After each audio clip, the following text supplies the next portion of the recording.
பிரியமானவர்களே, இன்றைய காலை பொழுதிலும் கூட இது வானத்தின் வாசல் ஊழியத்தின் மூலம் உங்களை சந்திப்பதில் கர்த்தருக்குள் மிகுந்த சந்தோஷம் அடைகிறேன். என்னுடைய நம்பிக்கையெல்லாம் இழந்து போய் காணப்படுகிறது. நான் அநேகர் மேல் நம்பிக்கை வைத்தேன், ஆனாலும் அந்த நம்பிக்கை தோற்று போனது போல் காணப்பட்டு கிடக்கிறது. நான் என்ன செய்வேன்? என்னுடைய வாழ்க்கை இவ்வளவுதானா என்று பல கேள்விகளோடு அநேகர் தேவ சமூகத்தை நோக்கி பார்த்து கொண்டிருக்கிறார்கள். ஆண்டவர் சொல்லுகிறார், எல்லா ஜனங்களும் என் அருகில் வந்து இருங்கள், என்மேல் நம்பிக்கை வையுங்கள், நான் உங்களுக்கு வேண்டியவைகளை செய்து தருவேன் என்று இன்றைய காலை பொழுதில் ஒவ்வொரு குடும்பங்களையும் பார்த்து ஆண்டவர் வாக்கு கொடுத்து கொண்டிருக்கிறார். இன்றைய காலை பொழுதிலும் கூட ஆண்டவர் நமக்கு தரக்கூடிய நல்ல வார்த்தை என்னவென்றால், எரேமியா 17ஆம் அதிகாரம் 7ஆம் வசனம் இவ்வாறாக சொல்லுகிறது, கர்த்தர் மேல் நம்பிக்கை வைத்து கர்த்தரை தன் நம்பிக்கையாக கொண்டிருக்கிற மனுஷன் பாக்கியவான். வசனம் இவ்வாறாக சொல்லுகிறது, கர்த்தர் மேல் நம்பிக்கை வைத்து கர்த்தரை தன் நம்பிக்கையாக கொண்டிருக்கிற மனுஷன் பாக்கியவான். ஆண்டவர் குடும்பங்களை பார்த்து சொல்லுகிறார், மனிதன் மேல் நம்பிக்கை வைக்காமல் கர்த்தர் மேல் யாரெல்லாம் நம்பிக்கை வைக்கிறார்களோ அந்த குடும்பங்கள் பாக்கியவான் உள்ள குடும்பமாய் அவைகள் மாற்றப்படும் என்று ஆவியானவர் குடும்பங்களை பார்த்து ஆண்டவர் பேசிக்கொண்டிருக்கிறார். இன்றைக்கி அநேக குடும்பங்கள் யார் மேல் நம்பிக்கை வைத்திருக்கிறார்கள்? தன்னுடைய பெற்றோர்கள் மேல் பிள்ளைகள் நம்பிக்கை வைத்திருக்கிறார்கள். தன்னுடைய புருஷனை நம்பி மனைவி இருக்கிறாள், தன் புருஷன் தன் மனைவியை நம்பி இருக்கிறான். இப்படி மனிதர்களையே நம்பி தோற்று போய் காணப்படக்கூடிய அநேக குடும்பங்கள் இருக்கிறார்கள். இந்த ஆள் மூலம் நான் நம்பிக்கை வைத்திருக்கிறேன், அந்த நபர் என்னை உயர்த்துவார், அந்த நபரிடம் கேட்ட பணம் என்னுடைய கைக்கு வந்து சேரும், அவர் என்னுடைய காரியங்களை செய்வார் என்று மனிதர்களை நம்பியே மனுஷன் இன்றைக்கு தோற்று போய் துவண்டு போய் காணப்பட்டு கிடக்கிறான். ஆண்டவர் சொல்லுகிறார், மனுஷனை நம்புவதை பார்க்கிலும் கர்த்தர் பேரில் பற்றுதலாய் இருப்பதே நலம். நீ மனுஷனை நம்பாத. நாசியில் சுவாசம் உள்ள மனுஷன் கண்ணியை வருவிப்பான். நீ மனுஷனை நம்பி உன்னுடைய வாழ்க்கையை தொலைத்து விடாதே. மனுஷன் கண்ணியாய் இருக்கிறான் என்று வேதம் சொல்லுகிறது.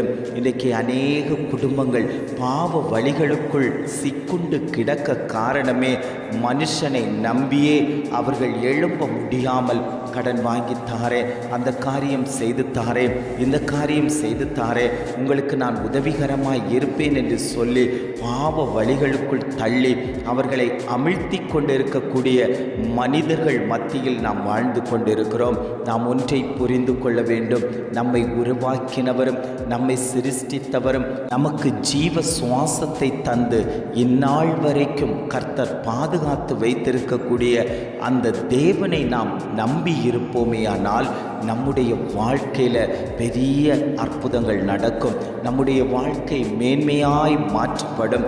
நாம் பாக்கியவான்களாய் இருப்போம். அதுதான் வேதம் சொல்லுகிறது. கர்த்தர் மேல் நம்பிக்கை வைத்து கர்த்தரை தன் நம்பிக்கையாக கொண்டிருக்கக்கூடிய மனுஷன் பாக்கியவான் என்று வேதம் நமக்கு கற்றுத்தந்தாலும் இன்றைக்கு அநேகர் கர்த்தரை நம்புவதை மறந்து விடுகிறார்கள்.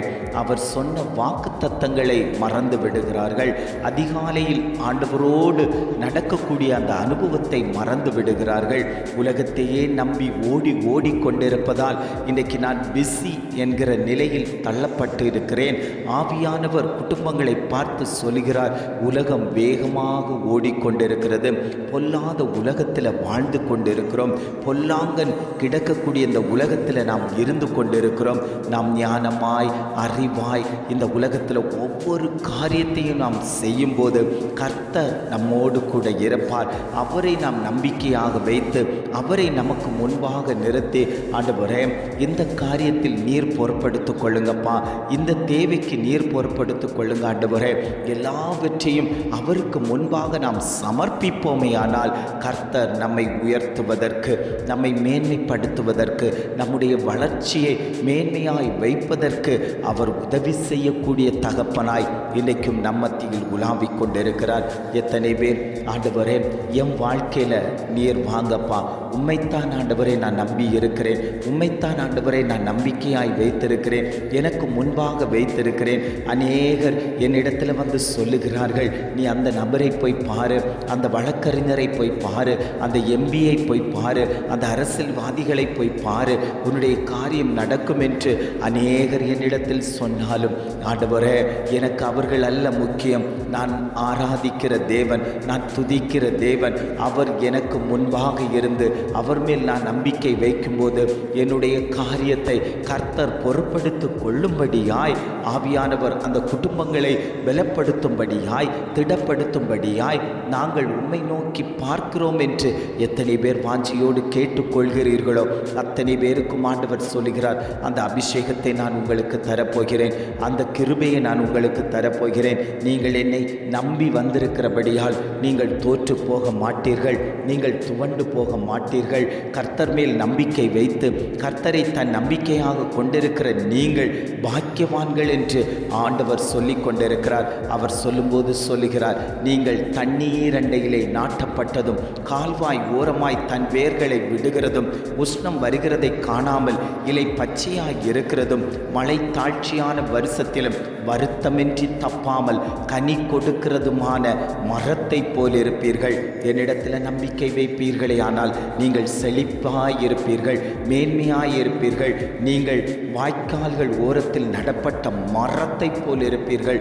எப்பொழுதும் அது நீரை உறிஞ்சி கொண்டு தன்னுடைய இலைகளுக்கு கிளைகளுக்கு அது செழுமையும் பச்சையுமாய் கனிகளை கொடுத்து கொண்டிருக்கக்கூடிய மரங்களைப் போல் இருப்பீர்கள். நீங்கள் ஒருபோதும் வாடி போவதில்லை, ஒருபோதும் விழுந்து போவதில்லை.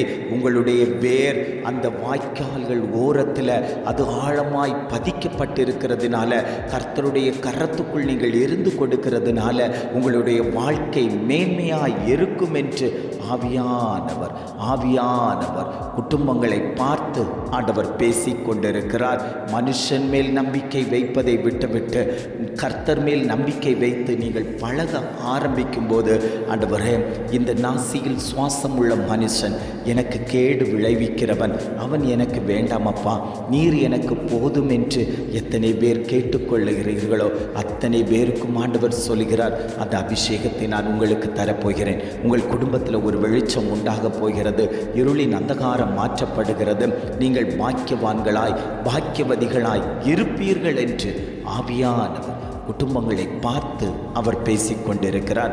ஜெபிக்கலாமா? அன்பின் பரலோக பிதாவே, இந்த காலை பொழுதுக்காக நாங்கள் உம்மை துதிக்கிறோம், ஸ்தோத்தரிக்கிறோம். ஆண்டவரே இந்த காலை பொழுதிலும் கூட ஆண்டவர் எங்களுக்கு தந்த நல்ல வார்த்தைகளுக்காக நாங்கள் உமக்கு நன்றி செலுத்துகிறோம். ஆண்டவரே கர்த்தர் மேல் நம்பிக்கை வைத்து கர்த்தரை தன் நம்பிக்கையாக கொண்டிருக்கிற மனுஷன் பாக்கியவான் என்று அழகான ஒரு வார்த்தையை தந்தீங்க ஆண்டவரே. அந்த வார்த்தைகளுக்காக நாங்கள் உமக்கு நன்றி செலுத்துகிறோம். ஆண்டவரே நீர் பெரிய காரியங்களை செய்து விட்டதற்காக நாங்கள் உமக்கு நன்றி செலுத்துகிறோம். ஒவ்வொரு குடும்பமும் உம்மை நம்பி இருக்கக்கூடிய ஒவ்வொரு ஜனமும் பாக்கியவான்களாய் பாக்கியவதிகளாய் அவர்கள் மாற்றப்படும்படியாய் நாங்கள் ஜெபிக்கிறோம். ஆண்டவரே நீர் அப்படியே செய்து விட்டதற்காய் ஸ்தோத்திரம். உம்முடைய நாமம் மகிமைப்படத்தக்க விதத்தில் கர்த்தர் அற்புதங்களை செய்து விட்டதற்காக நாங்கள் உமக்கு நன்றி செலுத்துகிறோம். இம்மட்டுமாய் வழிநடத்தின தகப்பன் இனியும் நீர் அவர்களை வழிநடத்தும்படியாய் நாங்கள் ஜெபிக்கிறோம். எங்களை தாழ்த்தி தருகிறோம். துதிகன மகிமை எல்லாம் உமக்கே செலுத்துகிறோம். மீட்பர் இயேசுவின் மூலம் ஜெபம் கேளும் நல்ல பிதாவே. ஆமென். ஆமென்.